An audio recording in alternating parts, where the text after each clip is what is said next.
direksi BUMN, saya katakan saja, tidak baik.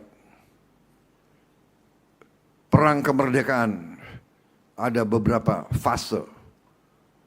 Perang kemerdekaan pertama tentunya ratusan tahun yang dulu, perang kemerdekaan yang kita berhasil rebut kedaulatan tahun 45. Habis itu perang kemerdekaan atau perang untuk mempertahankan kemerdekaan. Kemudian perang untuk mengisi kemerdekaan. Dan untuk mengisi kemerdekaan, kita harus mengelola sumber daya dan sumber-sumber kekayaan kita. Jadi setiap unsur yang diberi tugas dan tanggung jawab mengelola kekayaan negara harus menjalankan misi itu dengan penuh rasa tanggung jawab, dengan penuh cinta tanah air, dengan penuh patriotisme, dengan penuh suri teladan. Kesatria, pembela tanah air. Terlalu banyak pengalaman kita. Direksi BUMN, saya katakan saja, tidak baik. Saya beri tugas kepada Kepala Danantara dan beberapa menteri-menteri yang bertanggung jawab untuk membersihkan semua BUMN. BUMN sangat banyak yang rugi. Sudah rugi, minta tantiam lagi.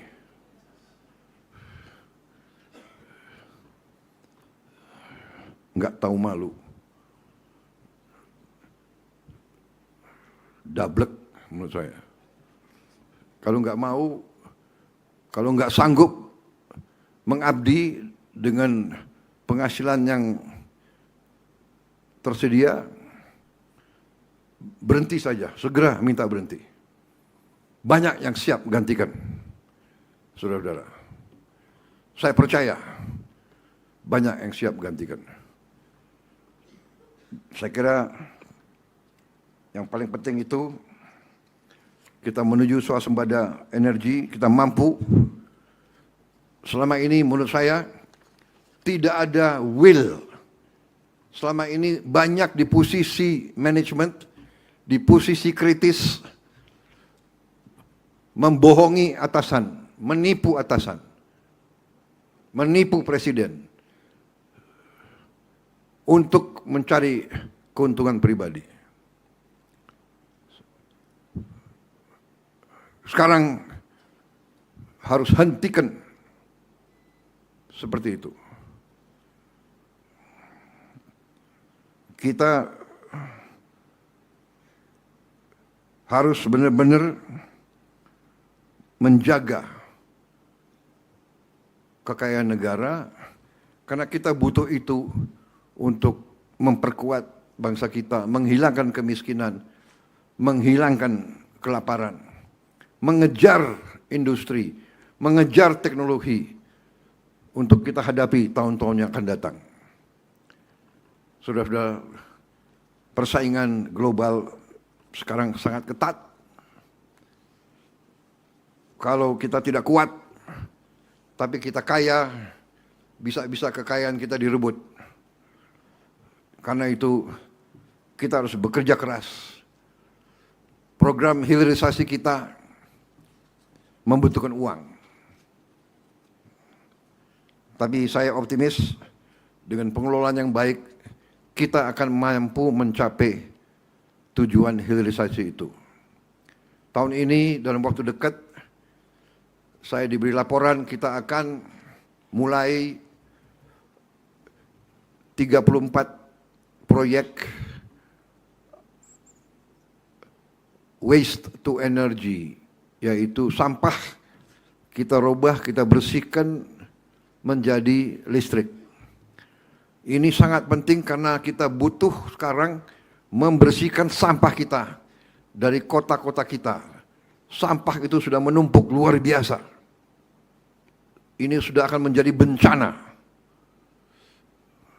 Belasan tahun tidak bisa kita wujudkan proyek sampah yang baik.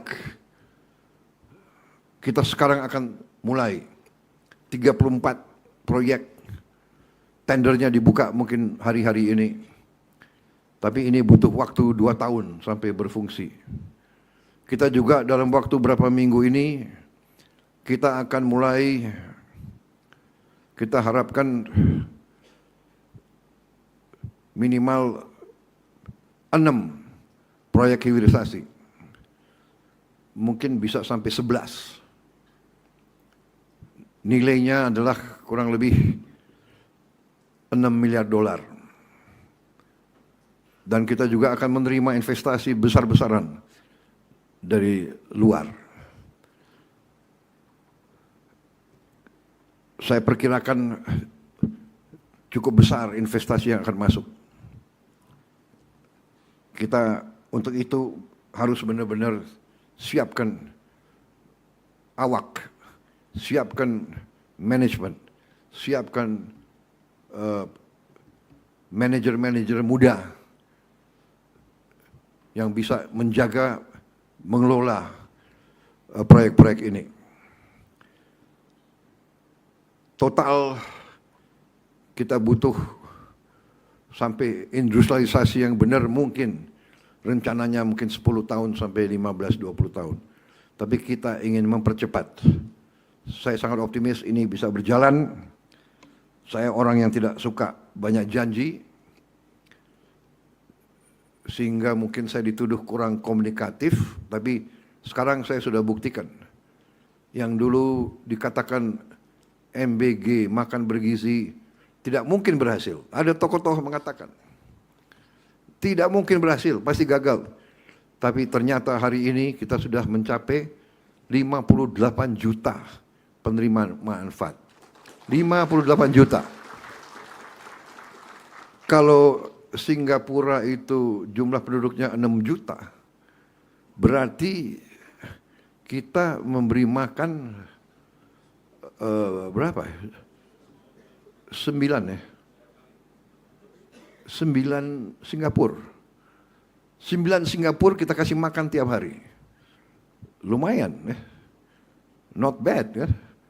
Negara yang selalu dianggap nggak bisa apa-apa, kita bisa kasih makan 58 juta orang tiap hari, termasuk ibu hamil, diantar makan ke rumah, termasuk lansia, diantar makan ke rumah. Not bad, saudara-saudara sekalian.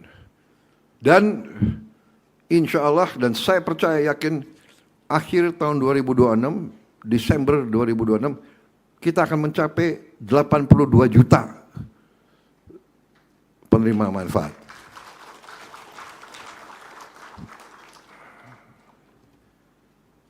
Negara-negara lain seperti Brazil, dia mencapai 41 juta dalam 11 tahun.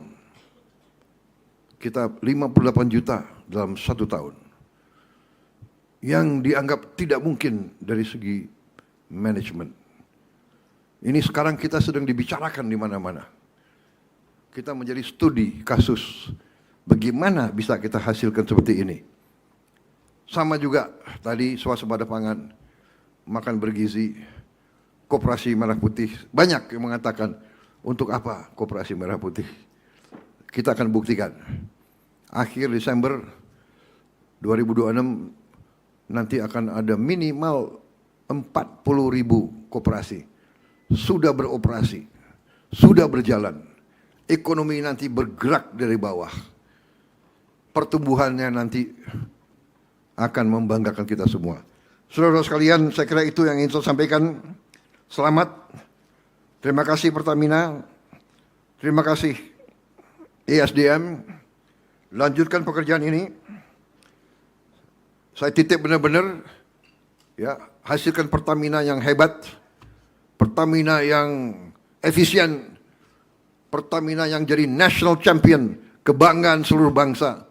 Pertamina harus kembali menjadi agent of development, agent of modernization. Dulu Pertamina di awal-awalnya dipimpin oleh Pak Ibnu Sutowo menjadi agent of change, agent of development, agent of modernization. Pertamina dulu punya bagian advanced technology. Dimulai dari Pertamina.